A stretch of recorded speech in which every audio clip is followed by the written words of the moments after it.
இனி கியூஆர் கட்டாயம். உலகளாவிய நெருக்கடிக்கு மத்தியில் அரசாங்கம் எடுத்த அதிரடி தீர்மானம்.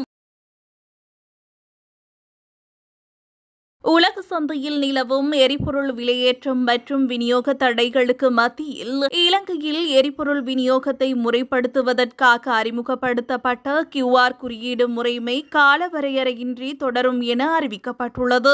மத்திய கிழக்கு பிராந்தியத்தில் ஏற்பட்டுள்ள பதற்ற நிலைமையை அடுத்து எரிபொருள் சிக்கன நடவடிக்கையாக அரசாங்கம் இந்த தீர்மானத்தை எடுத்துள்ளது. உலக எரிபொருள் போக்குவரத்தில் 20% பங்களிப்பை வழங்கும் ஹார்முஸ் நீரிணை பகுதியில் ஏற்பட்டுள்ள தளம்பல் நிலையினால் உலகளாவிய விநியோக சங்கிலி பாதிக்கப்பட்டு விலை மாற்றங்கள் ஏற்பட்டுள்ளன. இதுகுறித்து இலங்கை பெட்ரோலிய கூட்டுத்தாபனத்தின் தலைவர் டிஜே ராஜகர்ணா கருத்து தெரிவிக்கையில், உலகளாவிய எரிபொருள் நெருக்கடி இன்னும் முடிவுக்கு வரவில்லை. எனவே தற்போதைய கியூஆர் குறியீடு முறையின் கீழேயே சில்லறை எரிபொருள் விநியோகம் தொடரும். எவ்வாறாயினும் தேவைக்கேற்ப இந்த முறையில் மாற்றங்கள் செய்யப்படும் என தெரிவித்தார். மேலும் எதிர்காலத்தில் கொடுப்பனவு முறைகளை முழுமையாக டிஜிட்டல் மயமாக்குதல், வாகனங்களின் வகைகளுக்கு ஏற்ப வழங்கப்படும் எரிபொருள் அளவை அவ்வப்போது திருத்தம் செய்தல், சமூகத்தின் பல்வேறு பிரிவினருக்கு எரிபொருள் மானியங்களை வழங்குவது குறித்து பரிசீலித்தல் போன்ற திட்டங்கள் அமுல்படுத்தப்படும். உலகளாவிய விநியோக தடைகள் இருந்த போதிலும் உள்நாட்டு சந்தையில் தட்டுப்பாடின்றி எரிபொருளை வழங்க